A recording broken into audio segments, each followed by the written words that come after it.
All right, everybody. I am at the Venetian for Venetian Deep Stack. I flew out here specifically to play PLO High Low on Wednesday and PLO High on Friday.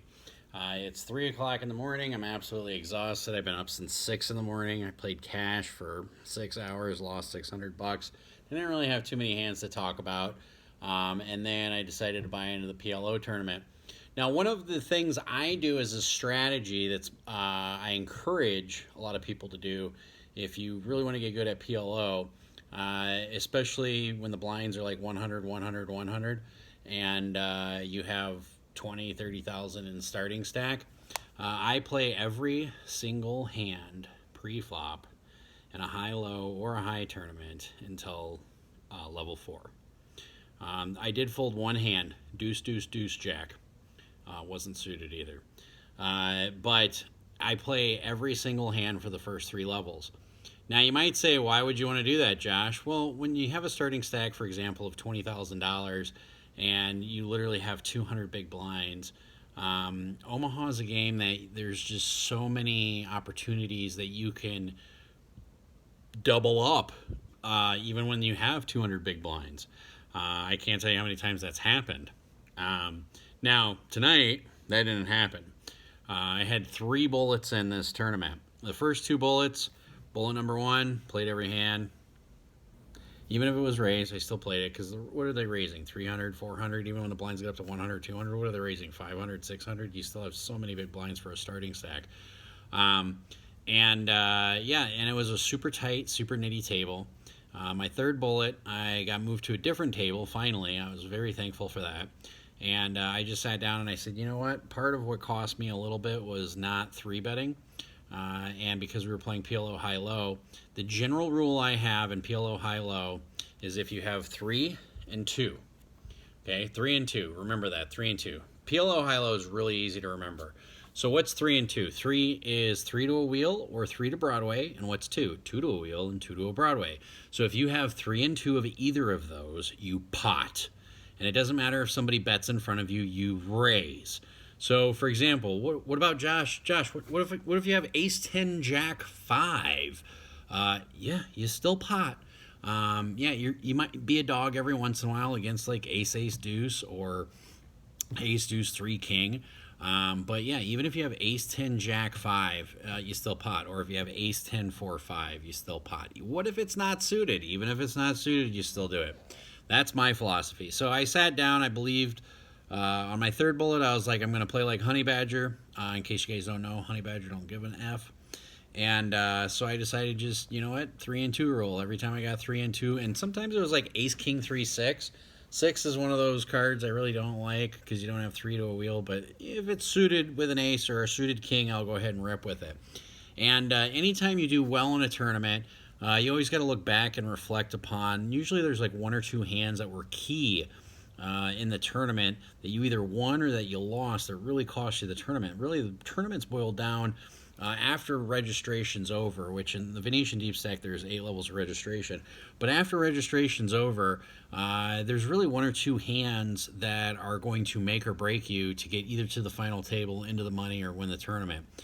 We happen to have 2 of those hands tonight. So the first hand that I'm going to go over, I had queen, queen, ace 3. The blinds right now are 1,000, 2,000. My effective stack is 115,000, so we're pretty deep. We got like 50 big blinds, and I'm just above chip average. And there's 2 tables left, so we're down to like 15, 17 players, somewhere around there. I didn't take specific notes because I was really focused on this tournament. And in any case, queen, queen, ace 3, no suits. I pot at pre. I get 1 caller, the big blind, and the flop comes 5-8-9. Not 5-8-9. I'm sorry, it was a 6-8-9 with 2 clubs. Not the greatest flop in the world, but not the worst flop in the world. So the guy checks on a 6-8-9 board, and anytime somebody is passive, and I'm playing PLO, especially PLO high-low, I'm going to get aggressive with them in a tournament. I've got position. I raised pre-flop, and so I was able to pot it on the flop. And then next thing you know, yeah, so I potted on the flop. He calls, and the turn comes a queen, and I'm thinking, oh, that's a beautiful card. And the guy leads into me. He led into me for like 40,000, and at this point, I was just like, I'm gonna rip it because the worst thing I can be up against is a straight with an ace deuce, and that's pretty unlikely. If he has a straight, I'm beat. I don't even mind drawing because I do have ace three, and if he does have a straight, if the board pairs, I end up scooping the damn thing.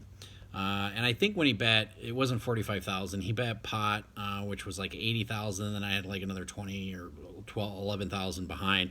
But I wasn't just gonna flat there. So I go ahead and rip it all in on a 5-8-9, turns a queen. There are two clubs out there. I don't have clubs. And he turns over 5-7-XX. And I'm thinking, dude, why are you defending your big blind? But some people get a little cheeky from time to time in PLO. Like when the board comes middle cards and high-low PLO, you can't expect somebody to have them. I thought worst case scenario or best case scenario for him, he probably had like a set of eights or a set of nines, and then I hit my gin card with a queen. And I did think for a second he could have 10 jack. He could have like ace 4, 10 jack. But I was like, whatever, I'm not going to call 80,000 when I've only got like 15 behind. So I went ahead and ripped it in. And yeah, he turned over 5-7-XX. What are you doing, buddy? And the river paired the board, gave me a 9. That was a key hand in the tournament because at that point I had 200,000 in chips. I was almost chip leader, and we were down to like 2 tables left.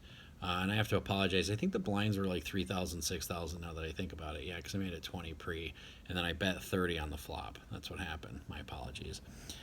So that was one hand, and then we get to the final table. We're in the money. We're down to 5 people left or 4 people left. And this gentleman who he did something that he should have been penalized for. So earlier on in the tournament, he had like 15,000 in chips. Blinds were like 1,000, 2,000.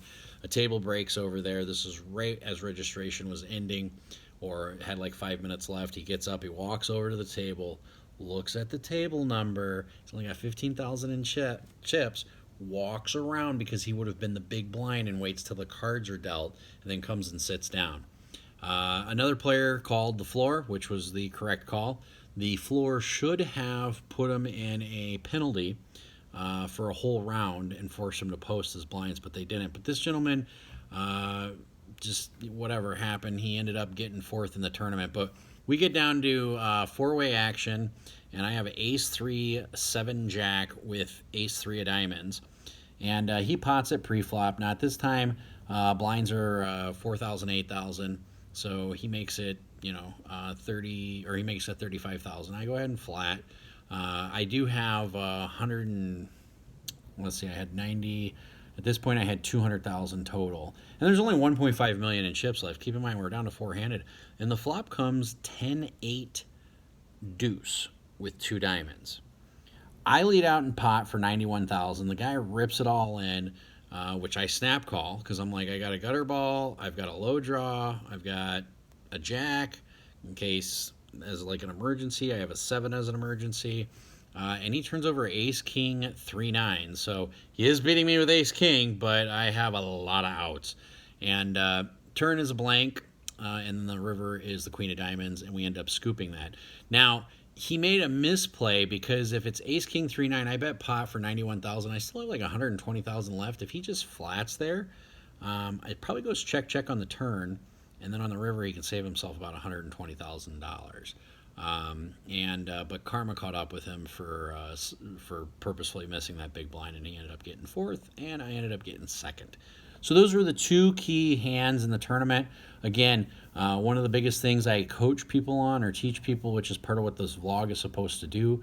I might end up regretting encouraging people how to play better pot limit Omaha, because right now I think pot limit Omaha tournaments, the fields are incredibly weak.